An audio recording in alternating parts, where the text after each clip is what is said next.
تو یہ تھا آج کا ہمارا سبق، جس کے اندر میں نے آپ کو مختصر اخفاء کی تعریف بتائی ہے کہ اخفاء کا معنی ہے چھپانا، پوشیدہ کرنا، ٹھیک ہے۔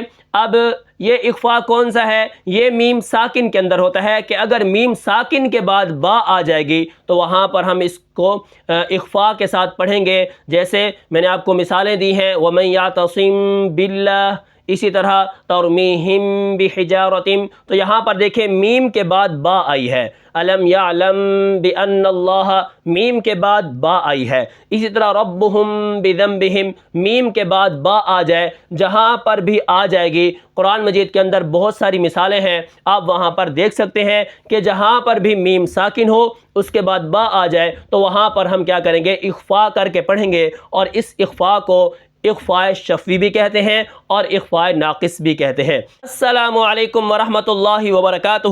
میں امید کرتا ہوں کہ آپ سب خیر و عافیت سے ہوں گے۔ تو آج کا جو ہمارا سبق ہے وہ ہے اخفاء شفوی۔ جیسا کہ آپ کو معلوم ہے کل والے سبق کے اندر ہم نے ادغام صغیر مثلین شفوی مع الغنہ کے بارے میں پڑھا تھا۔ اس کے اندر میں نے آپ کو ادغام کا معنی بھی بتایا تھا، ادغام کی تعریف بھی بتائی تھی اور ادغام کی مثالیں بھی دی تھی، ٹھیک ہے۔ جیسا کہ آپ کو یہ معلوم ہے، میں نے پچھلے سبق کے اندر بتایا تھا کہ میم ساکن کے 3 احکام ہیں، ادغام، اخفاء، اظہار۔ ادغام کے بارے میں ہم نے کل پڑھ لیا تھا، اور آج جو ہمارا سبق ہے وہ ہے اخفاء شفوی۔ اخفاء اس کو اکثر لوگ اخفاء بولتے ہیں یا اخفاء، ٹھیک ہے۔ اخفاء شفوی کسے کہتے ہیں؟ تو چلیے یہ آج کا ہمارا سبق ہے۔ اب یہاں پر دیکھیں، اگر میم ساکن کے بعد، ٹھیک ہے، اگر میم ساکن کے بعد با ہو تو وہاں غنہ کے ساتھ اخفاء ہوگا، ٹھیک ہے۔ اگر میم ساکن کے بعد با آ جائے تو وہاں پر غنہ کے ساتھ اخفاء ہوگا، اور اس کے پڑھنے کا طریقہ کیا ہے؟ وہ یہ ہے کہ میم ساکن ادا کرتے وقت دونوں ہونٹوں کے خشکی والے حصہ کو بہت ہی نرمی کے ساتھ ہم ملائیں گے، جیسے وَمَن يَعْتَصِم، یہاں پر تصم نرمی کے ساتھ میں نے کیا ہے؟ باہر والے ہونٹوں کے جو خشکی والا حصہ ہے یہ میں نے ملا دیا ہے، وَمَن يَعْتَصِم، ٹھیک ہے، اس کو میں نے کیا ہے؟ نرمی کے ساتھ ملا دیا۔ اب اس کے اندر ہم کیا کریں گے؟ صفت غنہ کو 1 الف کے برابر کریں گے، جیسے وَمَن يَعْتَصِم بِاللَّهِ۔ اب جب ہم آگے ہونٹوں کو کھولیں گے تو پھر سختی کے ساتھ ہم نے با کو ادا کرنا ہے، ٹھیک ہے۔ تو یہ اخفاء کا مطلب ہے، اخفاء کا معنی ہے چھپانا، ٹھیک ہے۔ اخفاء کا کیا مطلب ہے؟ پوشیدہ کرنا یا چھپانا۔ اب اس کے پڑھنے کا طریقہ میں نے آپ کو بتایا ہے کہ جب ہم میم کو پڑھیں گے تو ہونٹوں کو نرمی کے ساتھ باہر والے حصے کو ملا دیں گے، وَمَن يَعْتَصِم۔ اب پھر جب ہم اس کو کھولیں گے غنہ کر کے، پھر ہم نے کیا ہے؟ اندر تری والے حصے کو سختی کے ساتھ ادا کرنا ہے، جیسے وَمَن يَعْتَصِم، یہ میم ادا ہوئی۔ اب میں اس کے اندر غنہ کروں گا، وَمَن يَعْتَصِم، اب با کو ادا کرنا ہے، باللہ، ٹھیک ہے۔ با کو سختی کے ساتھ ہم ادا کریں گے، ٹھیک ہے۔ تو اب یہاں پر دیکھیں، اس کے پڑھنے کا طریقہ میں نے آپ کو بتا دیا ہے۔ پھر ہونٹوں کو کھولنے سے پہلے دونوں ہونٹوں کے تری والے حصے کو سختی سے ملا کر با کو ادا کیا جائے، ٹھیک ہے، جو میں نے آپ کو ابھی بتایا ہے، جیسے وَمَن يَعْتَصِم بِاللَّهِ، ٹھیک ہے۔ تو اس کو اخفاء شفوی کہتے ہیں، اس کو کیا کہتے ہیں؟ اخفاء شفوی، ٹھیک ہے۔ اب اس کے بعد کیا ہے؟ نمبر 2 پر اخفاء کا لغوی معنی کیا ہوتا ہے؟ اخفاء کا مطلب ہے چھپانا۔ کہاں پر چھپانا؟ یعنی ہم اس کی آواز کو ناک کے اندر چھپا دیتے ہیں، ٹھیک ہے، پوشیدہ کرنا، چھپا دینا۔ وَمَن يَعْتَصِم، یہ غنہ کے ساتھ ہے، یہ ناقص آواز ہے اس کی، ٹھیک ہے، اس کو اخفاء ناقص بھی کہتے ہیں، ٹھیک ہے۔ اب یہ جو میم کے اندر اخفاء ہوتا ہے یہ کیا ہوتا ہے؟ یہ ناقص ادا ہوتا ہے، وَمَن يَعْتَصِم۔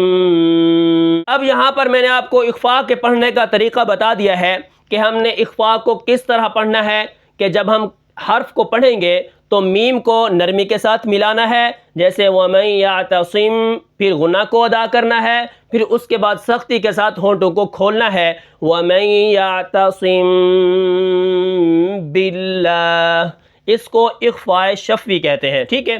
اب اخفاء کا معنی کیا ہے؟ اخفاء کا معنی ہے پوشیدہ کرنا اور اسی طرح چھپانا۔ اخفاء جو ہے یہ ادغام اور اظہار کی درمیانی حالت ہے، ٹھیک ہے۔ اخفاء کسے کہتے ہیں؟ اخفاء کا جو مطلب ہے وہ ہے پوشیدہ کرنا، چھپانا۔ ادغام کا ہے پورا داخل کر دینا اور اظہار کا ہے پورا ظاہر کر دینا، لیکن یہ جو اخفاء ہے یہ ادغام اور اظہار کی درمیانی حالت ہے، ٹھیک ہے، اس کو اخفاء کہتے ہیں۔ اس کا ایک دوسرا نام بھی ہے، وہ یہ ہے کہ اس کو اخفاء ناقص بھی کہتے ہیں۔ ناقص کیا مطلب؟ ٹھیک ہے، اب اس کا جواب کیا ہے؟ اس کو اخفاء ناقص کیوں کہتے ہیں؟ وہ اسی لیے ہے کہ نون ساکنہ کے اخفاء کی بنسبت میم ساکنہ کا اخفاء قلیل اور ناقص ہوتا ہے، ٹھیک ہے۔ جو میم ساکن کے اندر اخفاء ہوتا ہے اس کے اندر کیا ہوتا ہے؟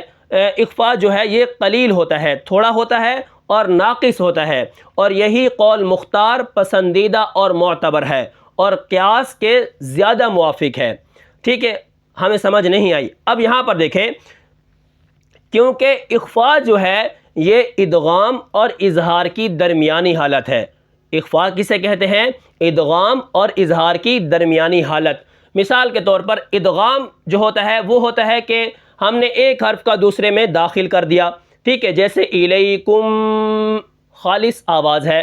اسی طرح اظہار، اب اگر اظہار کریں گے تو میم صاف ظاہر ادا ہوگی، ٹھیک ہے۔ اب ادغام اور اظہار کے درمیان میں جو چیز آتی ہے اس کو کہتے ہیں اخفاء، یعنی چھپانا، ٹھیک ہے، جیسے وَمَن يَعْتَصِم بِاللَّهِ، آواز ناقص ہے، خالص نہیں ہے، ٹھیک ہے۔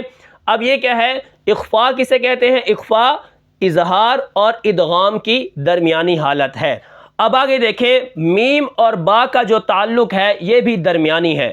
اگر اخفاء ادغام اور اظہار کی درمیانی حالت ہے تو پھر میم اور با کا تعلق بھی کیا ہے؟ درمیانی حالت میں ہے۔ مخرج میں اتحاد و برابری اس کے اندر ہے، یعنی میم خشکی والے حصے سے ادا ہوتی ہے اور با تری والے حصے سے ادا ہوتی ہے، ٹھیک ہے، لیکن ان کے اندر صفات کے اندر ان کے اندر اختلاف ہے اور دوری ہے، اور کیا ہے؟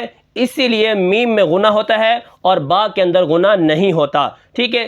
جمہور کا عمل بھی یہی ہے، اور اسی طرح ابن مجاہد، علامہ دانی، علامہ جزری اور علامہ جزری کے جو شیوخ ہیں یہ بھی، اور اسی طرح مصر اور شام کے جو مغربی لوگ ہیں وہ بھی اس اخفاء کے اندر کیا کرتے ہیں؟ اکتفا کرتے ہیں، یعنی وَمَن يَعْتَصِم بِاللَّهِ۔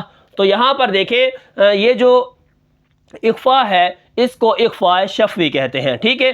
اب اس کی جو آواز ہے وہ کیا ہوتی ہے؟ ناقص ہوتی ہے، اس لیے اس کو اخفاء ناقص بھی کہتے ہیں۔ شفوی اس لیے کہتے ہیں کہ یہ میم ہے یہ ہونٹوں سے ادا ہوتی ہے، ٹھیک ہے۔ اب اس کی مثالیں دیکھیں، ایک دو مثالیں میں نے یہاں پر لکھی ہوئی ہیں، جیسے ترمیہم بحجارۃ من سجیل، ترمیہم بحجارۃ، ترمیہم، آپ کو دیکھیں یہاں پر، آپ دیکھیں ترمیہم یہ اخفاء ہو رہا ہے، ٹھیک ہے، غنہ کے ساتھ اخفاء ہو رہا ہے، اس کو اخفاء ناقص بھی کہتے ہیں، اخفاء شفوی بھی کہتے ہیں، جیسے الم یعلم بأن اللہ یرا، الم یعلم بأن اللہ یرا، میم ساکن کے بعد با آ جائے گی تو وہاں پر اخفاء ہوگا، اس کو اخفاء شفوی کہتے ہیں،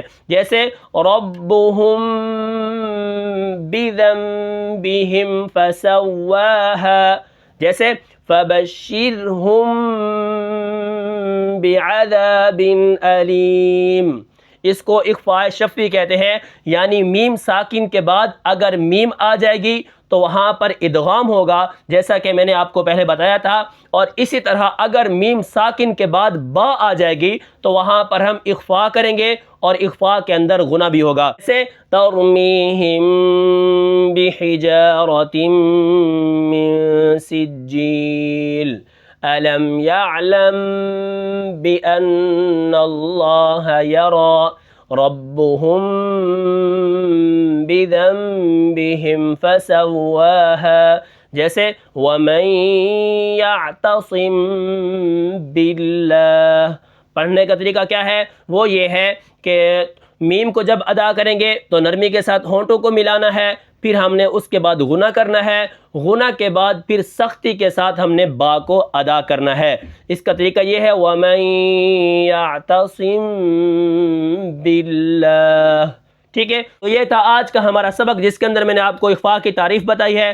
تو میں امید کرتا ہوں کہ آپ کو یہ سبق سمجھ آیا ہوگا۔ پھر ملتے ہیں انشاءاللہ اگلے سبق میں، تب تک کے لیے مجھے اجازت دیجیے۔